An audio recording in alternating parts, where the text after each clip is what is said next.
Разговаривать на казахском языке, хотя у нас в стране все разные языки. Я сказала, я не понимаю на казахском языке, пожалуйста, обращайтесь, женщина, будет любезна, я не влюбилась. Мінеки, енді мен қазір естаймын мәдинесі. Мінеки қараңыздар. Кім жынды мұнда? Она вот начала взяла телефон и меня снимать. Если я не понимаю, то извините. Мінеки қараңыздар. Мы все в Казахстане, здесь у нас нету такого, что все на казахском языке должны разговаривать. Нет такого закона. Все равные жины. Қызмет көрсету міндетті қазақ тілінде, я?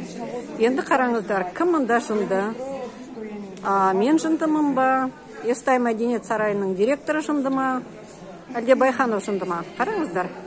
Кімді жындыханаға туу керек? Мінеки неме болып жатыр. Енді қазір іс-шараға да кіре алмаймын. Өйткені маған қазақша айтыңыз маған.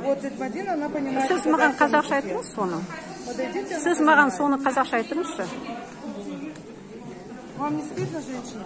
Ого, мен қазақша сөйлегенім стыдно, не стыдно деп жатыр. Қараңыздар. Мен қазақша сөйлегенім, мемлекеттік тілде сөйлегенім, мынау ұят екен. Қараңыздар. Енді мынау жындыханама керек қаласы бізде. Кімді жындыханаға жатқызу керек? Әлде жындыханаға жатқызу керек? Кім қазақ тіліне қарсы? Кім неке қазақ тілін осылай басынып тұрады? Соларды жатқызу керек па? Әлде мені жатқызу керек па? Қазақ тілін талап етіп отырған. Мінеки неме болып жатырмыз біз. Кереку қаласында. Мәдениет сарайында.